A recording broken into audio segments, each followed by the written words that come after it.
Hey everyone, welcome to The Explainer. Today we're diving into something that's just absolutely exploding right now, the heavy-duty electric vehicle revolution.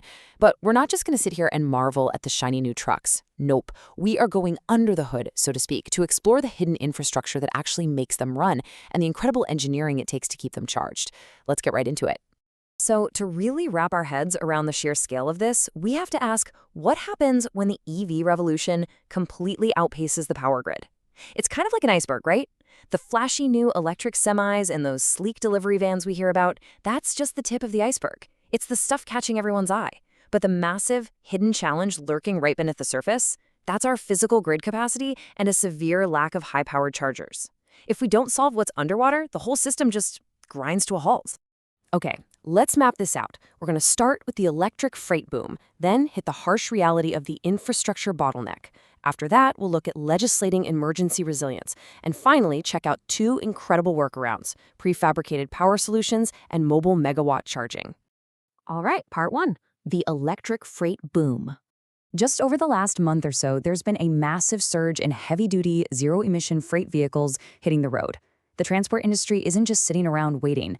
This transition is happening right now, and the momentum is wild. I mean, Tesla just rolled out the final specs for their electric Class 8 semi, and get this, it boasts a 1 million mile battery lifespan and a 500-mile range on a single charge. Plus, using megawatt charging, it can grab up to 300 miles of range in literally 30 minutes. That is a game changer. And it's not just Tesla. Retail giants are making massive moves too. Amazon is expanding its middle-mile network, adding 75 battery electric tractors from Einride. They're expecting these trucks to drive up to 3 million electric miles every single year. So the vehicles, they're ready, and they are incredibly capable. Which brings us to part two, the infrastructure bottleneck. And here's where we kind of have to pull the rug out from under all that excitement. We've got these incredible vehicles ready to roll, but guys, our grid just isn't ready. Think about this massive number, 112,000. That's our current deficit for public charging ports. Let me put that into perspective. To support the 33 million EVs projected to be on the road by 2030, the U.S. needs roughly 182,000 public DC fast charging ports. But today, we only have a little over 70,000 deployed across the whole country. So we're staring down a staggering gap of 112,000 ports that absolutely must be built in just a few short years. It's a logistical mountain. And honestly, closing that gap is proving to be a colossal headache. Installation costs for just one DC fast charger can swing anywhere from $30,000 to $140,000. And that's before you even factor in the agonizingly slow permitting and utility interconnections, which, by the way, can take well over a year to figure out. On top of that, the infrastructure we do have is really struggling with reliability. A field study led by UC Berkeley actually found that a whopping 28% of public DC fast chargers in the Bay Area were either completely non-functional or totally inaccessible. So, yeah, it's a very real bottleneck. Okay, part three, legislating emergency resilience. So state governments are finally waking up to the reality that EV chargers are critical infrastructure, right? They're incredibly vulnerable to grid failures, extreme weather, planned shutoffs, the whole shebang. When you consider the sheer density of public charging ports across California counties, you can see exactly why Assembly Bill 2543 is stepping in. This bill requires designated charging station operators to actually submit emergency plans. They have to figure out how they're going to maintain backup power during an outage, making sure that when the grid goes down, drivers and fleets aren't just left stranded on the side of the road. Now, you might be wondering, how does the state actually decide which stations have to stay online during a crisis? Well, AB 2543 lays out some very specific criteria for the Office of Emergency Services to use. They're going to be looking at population density, the geographical area, how many chargers are at a specific station, and the distance to the next DC fast charging site. If a location hits these marks, the operator has to have an off-grid backup plan ready to go, whether that's backup generators or mobile chargers, just to keep the juice flowing when things get rough. And let's be clear, this isn't just some theoretical policy exercise. This is real-world resilience, and it literally saves lives. Think about it. When people need to evacuate from a natural disaster, reliable charging is straight up a matter of life and death. For example, the Florida Department of Emergency Management actually deployed temporary mobile DC fast chargers right along their hurricane evacuation routes ahead of Hurricane Milton. Emergency charging mobility is proving to be absolutely essential for public safety going forward. Let's pivot to part 4, prefabricated power solutions.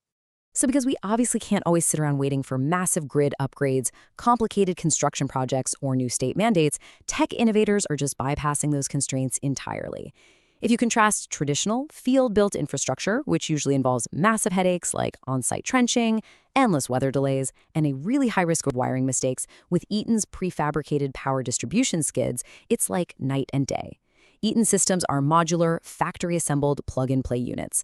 All the complex power, control, and automation circuits are fully built and validated in a controlled factory environment before they even sniff the job site.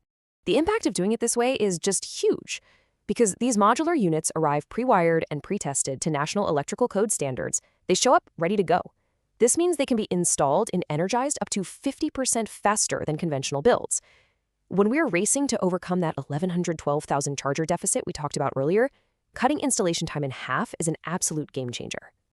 And the crucial point here is that all this speed translates directly into cold, hard cash savings. Since the complicated work is handled off-site, these skids require about 33% less on-site labor. By knocking out unpredictable variables, the weather delays, the expensive field corrections, deploying these high-powered chargers actually becomes 40% more cost-effective to build and commission. It's just a smarter, faster, and much cheaper way to build our energy foundation.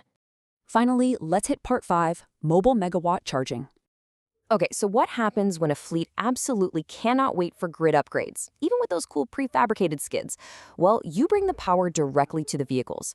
Coulomb Solutions recently dropped 2 brand new mobile battery energy storage systems that feature bidirectional megawatt charging capabilities. They've got a 699 kilowatt-hour unit that's perfectly designed for temporary setups and mobile fleet charging. And then they have this massive 2.3 megawatt-hour beast, rated for up to 1 megawatt of power on both input and output. That one is specifically built for heavy-duty fleets, Class A trucks, and even port operations. This architecture is, frankly, revolutionary.